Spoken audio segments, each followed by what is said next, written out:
Hi everyone, golden pedagogy by UV में आपका स्वागत है। उम्मीद करता हूँ आप सबने हमारा ये चैनल सब्सक्राइब कर लिया होगा और बेल आइकॉन भी प्रेस कर दिया होगा। सब्सक्राइब करने से आप अपडेटेड तो रहेंगे ही, साथ ही हमें भी पता चलता रहेगा कि आप लोग हमारा ये चैनल लाइक कर रहे हैं, जिससे हमें और भी कंटेंट बनाने के लिए प्रोत्साहन मिलता रहेगा। इसी के साथ उम्मीद करता हूँ आपने डिस्क्लेमर भी पढ़ लिया होगा। हमारा इंस्ट्रक्शन देने का माध्यम रहेगा इंग्लिश, जिससे कि ज़्यादा से ज़्यादा लोग इसका फ़ायदा उठा पाएँ, जबकि बुलेट पॉइंट्स इंग्लिश में रहेंगे। चलिए सीधे जंप करते हैं टॉपिक पर। Hi everyone, welcome to golden pedagogy by UV. I hope you all must have subscribed to our channel and also have pressed bell icon, which shall keep you updated and also shall help us know how well you guys are liking our channel, so that we continue being motivated to create new content. I also believe you all must have gone through our disclaimer. The medium of instruction shall be English for understanding of a wider audience. However, the bullet points provided shall be in English language. Let's straight away jump over to the topic. Subject है मुस्लिम law, जो कि family law 2 के under आता है, और topic है main sources of Mohammedan law and role of Quran and customs. इससे related questions आप अपने स्क्रीन पे देख सकते हैं। तो गाइज लेट्स स्टार्ट कि सोर्सेज हैं क्या, मोहम्मदन्स क्या क्या सोर्स मानते हैं। तो बेसिकली अगर देखा जाए मोटे मोटे तौर पे ब्रॉडली, तो 2 सोर्सेज हैं, प्राइमरी और सेकेंडरी, जैसा कि ज़्यादातर लॉज में मानते हैं या होती हैं। अब प्राइमरी और सेकेंडरी में भी जो अलग अलग मुस्लिम्स के स्कूल ऑफ थॉट हैं, जैसे शियाज़ हैं, सुन्नीज़ हैं, वो अलग अलग वो कहते हैं प्राइमरी सोर्स ये है, कुरान है, साथ में और चीज़ें भी हैं। तो कुछ दूसरे स्कूल ऑफ थॉट वाले कहते हैं कि कुरान तो भाई, बाकी और चीज़ें ये हैं बट वो नहीं हैं। तो इस तरह के डिफरेंसेस हैं। लेकिन बेसिकली अगर एक बात ध्यान में रखिए कि सब मुस्लिम्स में, मुस्लिम रिलीजन में कुरान को ऑब्वियसली प्राइमरी सोर्स तो माना ही जाता है और फर्स्ट प्राइमरी सोर्स माना जाता है। तो स्टार्ट करते हैं सुन्नी स्कूल से, सुन्नी स्कूल की प्राइमरी सोर्सेज से। तो पहला सोर्स आ जाता है कुरान। कुरान जो है वो एक अरेबिक वर्ड कुर्रा से आया है, जिसका कि मतलब है कि the reading of that which ought to be read, ऐसी चीज़ की रीडिंग करना जो पढ़नी ही चाहिए, जिसको पढ़ना ज़रूरी है। ऐसा माना जाता है कि कुरान एक डिवाइन ओरिजिन है, वो भगवान के या अल्लाह के मुंह से खुद आई है, और ये प्रॉफिट मोहम्मद को रिवील हुई थी for the benefit of Mankind, आदमी लोगों की बेनिफिट के लिए। और मुस्लिम लॉ में ये फर्स्ट सोर्स ऑफ लॉ माना जाता है। तो मोटा मोटा आप देख लेते हैं कि कुरान के फीचर्स क्या हैं। तो जैसा कि अभी हमने डिस्कस किया, पहला तो डिवाइन ओरिजिन है कुरान का। सेकेंडली, ये फर्स्ट सोर्स ऑफ लॉ माना जाता है मुस्लिम्स में। थर्डली, इसका स्ट्रक्चर या इस तरह से ये है, लिखी गई है, इसमें 6236 आयतें हैं या वर्सेस हैं, जो कि 114 चैप्टर के अंदर हैं। जैसे कि हम किसी भी लॉ को पढ़ते हैं, कॉन्स्टिट्यूशन को या ये, तो हम बोलते हैं ना उसमें इतने चैप्टर हैं या उसमें इतने सेक्शंस हैं, तो उस हिसाब से। ऐसे ही कुरान जो है वो मिक्सचर है। उसमें क्या क्या चीज़ें हैं, उसमें रिलीजन के बारे में लिखा है, उसमें लॉ के बारे में लिखा है, उसमें मोरालिटी के बारे में लिखा है, क्या सही है क्या नहीं है। और फिफ्थली, उसमें different forms of legal rules हैं, अलग अलग उसमें लीगल रूल्स के बारे में भी लिखा है। सिक्स्थली, वो अनचेंजेबल है, वो चेंज नहीं करी जा सकती। जो कुरान है, जो प्रॉफिट मोहम्मद के थ्रू रिवील हुई अल्लाह से, वो ही है, पक्की है, उसको बदला नहीं जा सकता। और ऐसा मानते हैं कि भाई थोड़ी सी लॉ के मैटर्स में वो इनकम्प्लीट मानी जाती है। 200 जो आयतें हैं या 200 वर्सेस हैं, वो लीगल मैटर्स से डील करती हैं, और उसमें से 200 में से भी सिर्फ 80 जो हैं वो मुस्लिम पर्सनल लॉ से डील करती हैं। तो अगर मुस्लिम पर्सनल लॉ की बात देखें, उस पॉइंट ऑफ व्यू से देखें, तो कंप्लीट नहीं है वो source as a primary source, तो इसीलिए सेकेंडरी सोर्सेज का भी यूज़ किया गया है। और फिर है साइलेंस ऑफ कुरान, एक वर्ड बोला जाता है कुरान के बारे में। मतलब ये है कि कुछ मॉडर्न डे मैटर्स पे कुरान में चीज़ें नहीं लिखी गई हैं, क्योंकि प्रॉबेबली उस टाइम पे लीगल सॉल्यूशंस उन प्रॉब्लम्स के नहीं थे जो आज की डेट में खड़ी हो जाती हैं। तो अब आ जाते हैं सेकंड सोर्स ऑफ लॉ में जो सुन्नीज़ मानते हैं। उसमें सेकंड सोर्स है सुन्ना या हदीस। सुन्ना में भी दो होते हैं, एक तो मैनिफेस्ट होता है जिसको ज़ाहिर बोलते हैं, और एक इंटरनल होता है जिसको बतिन बोलते हैं। सुन्ना बेसिकली होता क्या है, सुन्ना या हदीस का मतलब, इसका मतलब जो प्रॉफिट मोहम्मद जो ट्रेडिशंस फॉलो करते थे अपनी लाइफ टाइम में, उनको सुन्ना बोलते हैं। तो जो भी प्रीचिंग्स थी प्रॉफिट मोहम्मद की, एक्सेप्ट जो कुरान में है, मतलब वो तो डायरेक्ट रेवलेशन हो गए, तो बेसिकली वो सारी जो प्रीचिंग्स थी उनकी, वो सब सुन्ना या हदीस में आ जाती हैं। तो बेसिकली जो प्रॉफिट ने कहा, जो प्रॉफिट मोहम्मद ने किया, या इवन उनका किसी चीज़ पे साइलेंस रहना, ये सारी एक अथॉरिटेटिव सोर्स बन गई, और ये एक तरह से प्रेसिडेंट्स बन गए। जैसे हम प्रेसिडेंट्स का हमें मतलब पता है, जैसे कॉन्स्टिट्यूशन में हम बोलते हैं ना, जज ने एक चीज़ की रूलिंग दे दी तो वो एज ए प्रेसिडेंट यूज़ होता है हाई कोर्ट और सुप्रीम कोर्ट का। तो वैसे प्रॉफिट मोहम्मद ने जो बोला या जो किया या जिस मामले पे वो चुप रहे, वो सारे प्रेसिडेंट्स बन गए। बेसिकली ये जो ट्रेडिशंस थे या हदीस थे, तो इसमें क्या क्या चीज़ें आती थी। पहली तो आती थी सुन्नतुल कल, जिसका मतलब बोले हुए शब्द, स्पोकन वर्ड्स। फिर सुन्नतुल फ़ाइल, जिसका मतलब है कंडक्ट, जो प्रॉफिट मोहम्मद करते थे, कैसे वो बिहेव करते थे, कैसे चीज़ करते थे। और सुन्नतुल तकरीर, मतलब साइलेंस, जब वो किन चीज़ों पे साइलेंट रहते थे। तो बेसिकली इम्प्लाइड कंसेंट माना जाता था कई चीज़ों पे, जैसे अगर वो साइलेंट हैं या नहीं बोले उसके ऊपर, तो उसको एक इम्प्लाइड कंसेंट मान लिया जाता था। तो फिर कौन कौन से क्लास ऑफ पर्सन्स जिनको नैरेटर्स माना जाता था, कौन से ऐसे लोग थे जिनको बेसिकली जिनके कहने पे बेसिकली वजन होता था कि भाई इन लोगों ने कहा है प्रॉफिट मोहम्मद ऐसी चीज़ करते थे या इन पे साइलेंट रहते थे। तो वो कौन कौन से लोग थे। पहली बात तो प्रॉफिट मोहम्मद के कंपेनियंस, जो उनके साथी संगी साथी थे। सेकेंडली उन कंपेनियंस के सक्सेसर, जो प्रॉफिट मोहम्मद के संगी साथी जो साथ में रहने वाले लोग थे, उनके भी सक्सेसर, बेसिकली उनके बेटे या वो। और थर्ड हो गया सक्सेसर ऑफ सक्सेसर्स, उन सक्सेसर्स के भी जो सक्सेसर थे, मतलब जैसे उनके भी बेटे। तो ये सारे लोग एक तरह से एक रिकॉग्नाइज्ड क्लास माने जाते थे कि भाई ये लोग अगर कह रहे हैं तो वो बात, हाँ ये ट्रेडिशंस होती थी। तो कितने टाइप के ट्रेडिशंस होते थे, उन ट्रेडिशंस में भी जैसे 3 टाइप के होते थे। उसमें पहला था हदीस से मुतवैर। हदीस से मुतवैर मतलब जो यूनिवर्सली एक्सेप्टेड और सबसे ज़्यादा अथॉरिटेटिव माने जाते थे। ज़्यादातर लोग ये कहते थे हाँ ये होता था जी, ये करते थे वो। ऐसे सेकंड आता था हदीस मशहूर। अब मशहूर का मतलब पता है हमें क्या होता है, मशहूर मीन्स पॉपुलर। तो ऐसे ट्रेडिशंस जो बहुत पॉपुलर थे, तो सेकंड वो ट्रेडिशंस माने जाते थे।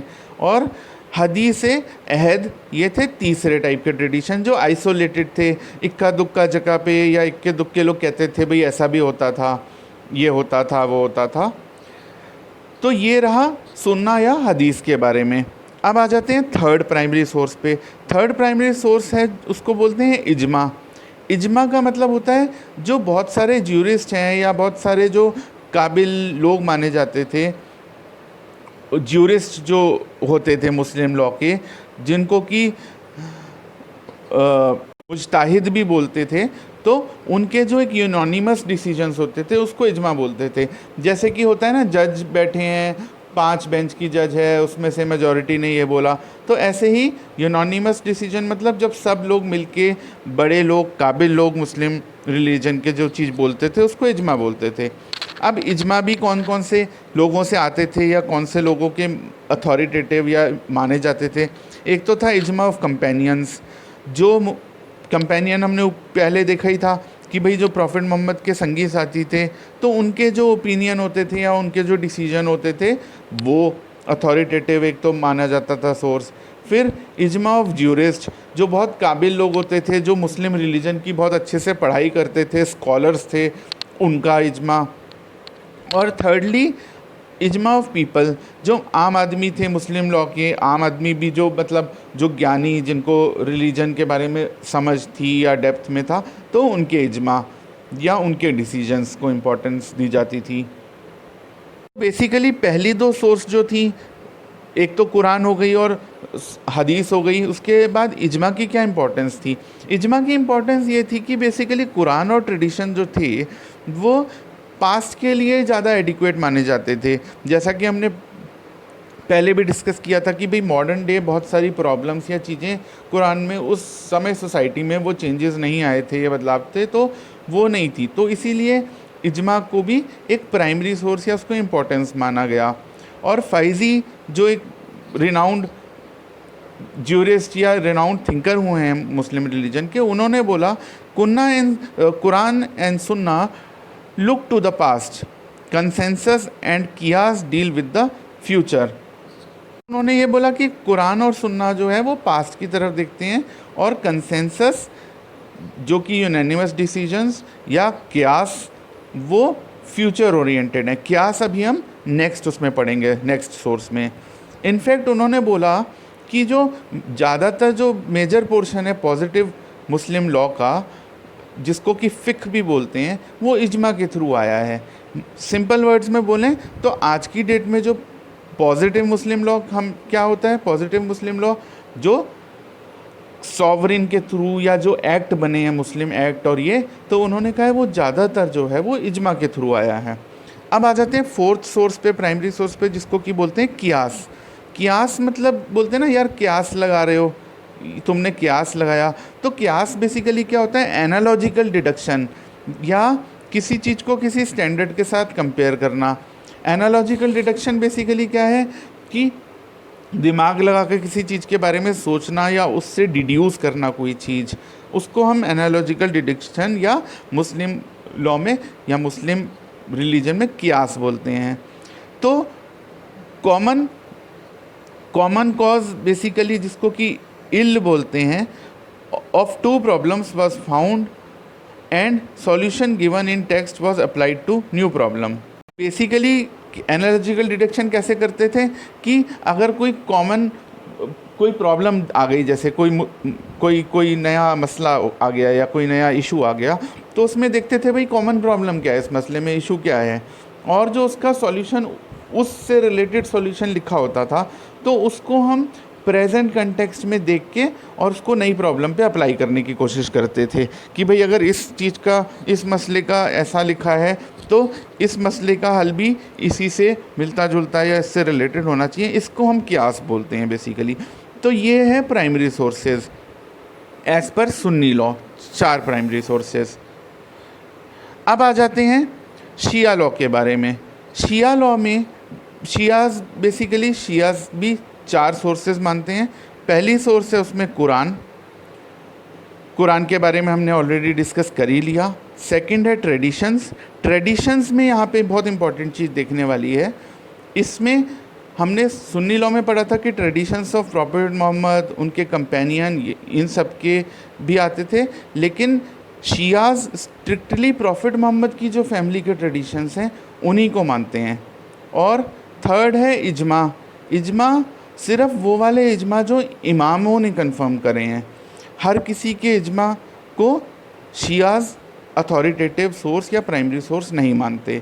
और फोर्थ उन्होंने दिया है कियास की जगह उन्होंने बोला है रीज़न या अक्ल उन्होंने बोला है कि भाई अक्ल बोलते हैं ना यार, अपनी अक्ल लगा के काम करिए। तो शियाज के हिसाब से उन्होंने कियास की जगह उन्होंने बोला है, एनालॉजिकल डिडक्शन की जगह बोला है कि कोई अगर प्रॉब्लम है, कोई नया मसला है, तो उसका रीज़न से आंसर ढूंढो या अक्ल से। तो यहाँ पे एक जो इम्पॉर्टेंट बात नोट करने वाली है कि जो पूरा मुस्लिम पर्सनल लॉ है बेसिकली ये प्राइमरी सोर्सेज पे बेस्ड है, और इनको formal sources of Muslim law भी बोलते हैं। तो अब आ जाते हैं गाइस सेकेंडरी सोर्सेज पे। सेकेंडरी सोर्स में पहला सेकेंडरी सोर्स है जिसको कि कस्टम बोलते हैं, और मुस्लिम वर्ड उसका है उर्फ या तामूल बोलते हैं। तो जैसे कि कुछ जो अच्छे कस्टम्स थे जो प्रॉफिट मोहम्मद के ट्रेडिशंस का पार्ट बने, उनको माना गया सेकेंडरी सोर्स, उनको सुन्नतुल तकरीर भी बोलते हैं। जैसे हमने और लॉज में भी पढ़ा था कि कस्टम्स एक बहुत इम्पॉर्टेंट पार्ट प्ले करते हैं, तो ऐसे ही यहाँ पे कस्टम की बहुत इम्पोर्टेंस मानी जाती है। हालांकि कस्टम्स को कोई फॉर्मल या प्राइमरी सोर्स नहीं माना जाता, लेकिन उनकी इम्पोर्टेंस कोई अंडर एस्टिमेट भी नहीं करी जा सकती। कोर्ट्स ने बेसिकली कस्टम्स को रिकॉग्नाइज़ किया जब कोई इशू आया पार्टीज़ के बीच में या कुछ, जहाँ साइलेंट था कुरान या और प्राइमरी सोर्सेज, तो और इवन कुछ ऐसे केसेस में भी जहाँ वो कस्टम्स जो थे वो प्राइमरी सोर्स के ऑपोजिट थे या उसके बिल्कुल अलग बोलते थे, तो भी कोर्ट्स ने ऐसे में कई बार कस्टम्स को ज़्यादा रिकॉग्नाइज़ किया। और सेक्शन 2 शरीयत एक्ट 1937 ये बोलता है कि अगर पार्टीज़ मुस्लिम हैं तो इनहेरिटेंस या स्पेशल प्रॉपर्टी जो फीमेल्स की प्रॉपर्टी है, मैरिज है, डॉवर है, डिवोर्स है, मेंटेनेंस है, गार्जियनशिप है, गिफ्ट है, वक्फ है और ट्रस्ट है, तो ऐसे में ये शरीयत एक्ट 1937 लगेगा, जिसमें कि बहुत सारी चीज़ें जो है इसमें कस्टम से आई हैं। But agricultural land, charity, religious और चैरिटेबल एंडाउमेंट, इसमें कस्टम्स अभी भी लगेंगे। तो दोबारा से इसको मैं बोल देता हूँ। तो बेसिकली जो ये सारे मैटर्स हैं, फीमेल, मैरिज, डॉवर, डिवोर्स, ये जो हमने पढ़ा था सेक्शन 2 ऑफ द शरीयत एक्ट, ये एक्चुअली प्राइमरी सोर्स से आए हैं। तो यहाँ पे बेसिकली प्राइमरी सोर्स या बाकी जो चीज़ों से आए हैं उसमें वो इनकॉर्पोरेट किए हैं, लेकिन जो एग्रीकल्चरल लैंड, चैरिटी, रिलीजियस और चैरिटेबल एंडाउमेंट के मैटर हैं उसमें कस्टम्स लगेंगे। Plus as per section 3 adoptions, wills and legacies would be governed by customs until expressly declared by the party। और वो कह रहे हैं कि सेक्शन 3 ऑफ शरीयत एक्ट में जो विल्स एंड लेगेसीज हैं या ये चीज़ें हैं ये भी कस्टम से गवर्नड होंगी, अनटिल अनलेस पार्टी ने स्पेसिफिकली ही ना लिखा हो कि भाई ये कस्टम से नहीं होगी, ये इस तरह से होंगी। अब आ जाते हैं guys second source, secondary source पे। उस सेकंड है जुडिशल डिसीजंस। जुडिशल डिसीजन की बहुत इम्पॉर्टेंट रोल रहा है। जो मुस्लिम लॉ के रूल्स हैं, जो नई मॉडर्न डे या सोशियो इकोनॉमिक कंडीशंस चेंज हुई हैं उसके हिसाब से जुडिशल डिसीजंस का भी एक इम्पॉर्टेंट रोल रहा है प्रेजेंट डे सेकेंडरी सोर्सेज में। और थर्डली लेजिस्लेशन या जो लॉ हमारे पार्लियामेंट में बनते हैं तो उनकी क्या इंपॉर्टेंस है मुस्लिम लॉ में, सेकेंडरी सोर्सेज में वो भी आते हैं। तो बेसिकली इस्लाम में ये माना जाता है कि अल्लाह और अकेला अल्लाह ही जो हैं वो सुप्रीम लेजिस्लेटर हैं, उनसे बड़ा कोई नहीं है और किसी और अथॉरिटी के पास कोई पावर भी नहीं है, अथॉरिटी ही नहीं है लॉ बनाने की। लेकिन बहुत से ऐसे मैटर जैसे कि मुस्लिम वक्फ वैलिडेटिंग एक्ट हो गया, मुस्लिम चाइल्ड मैरिज रिस्ट्रेंट एक्ट हो गया, मुस्लिम पर्सनल लॉ हो गया और जिसमें कि शरीयत एप्लीकेशन एक्ट बोलते हैं, या dissolution of Muslim marriage act, इन सब में पार्लियामेंट ने लॉज लेजिस्लेट किए हैं और वो अप्लाई होते हैं। गाइस आई होप अब आपको ये बहुत इंटरेस्टिंग लगा होगा। इतना ब्यूटीफुल तरीके से मुस्लिम लॉ में भी चीज़ें हैं, अंडरस्टैंड करने वाली हैं। मुश्किल वर्ड्स हैं, मैंने उनको कोशिश करी आपको इजीली समझा दूं। अब आपको बेसिकली इस क्वेश्चन का पहला जो पार्ट है कि सोर्सेज क्या हैं वो आपको क्लियर हो गई, भाई प्राइमरी सोर्सेज हैं, सेकेंडरी हैं, प्लस आपको कुरान का क्या रोल है, कस्टम्स का क्या रोल है, ये भी बहुत अच्छे से क्लियर हो गया है। और अब आ जाते हैं कि बेसिकली शिया और सुन्नी में थोड़ा क्या फ़र्क है। शिया और सुन्नी में ये फ़र्क है कि शिया जो हैं वो सिर्फ़ जो हदीस हैं उन हदीस को ऑथेंटिक मानती हैं जो प्रॉफिट मोहम्मद की फैमिली से आए थे, और अगर कोई लॉ उनको नहीं, मतलब किसी मसले से रिलेटेड या किसी इशू से रिलेटेड कोई लॉ नहीं मिलता तो वो इजमा की तरफ शियास जो हैं वो इजमा की तरफ बढ़ते हैं या they take recourse to the ijma, जबकि Sunni take recourse to the ijma, but Shias जो हैं वो कियास को as a source of law नहीं मानते। वो हमने पहले डिस्कस किया था वो अक्ल को मानते हैं। ठीक है, तो गाइज इसके साथ ये क्वेश्चन हमारा ख़त्म होता है। ये मैंने आपको बेसिक बहुत इंपॉर्टेंट पॉइंट्स बताए हैं, अब आप इसको बहुत अच्छे से एक्सप्लेन कर पाएंगे। बिल्कुल मुश्किल नहीं है, बहुत इंटरेस्टिंग है। अगर आप ध्यान से और समझ के या उस कंटेक्स्ट में देखेंगे तो आपको बहुत इंटरेस्टिंग लगेगा। Thank you guys.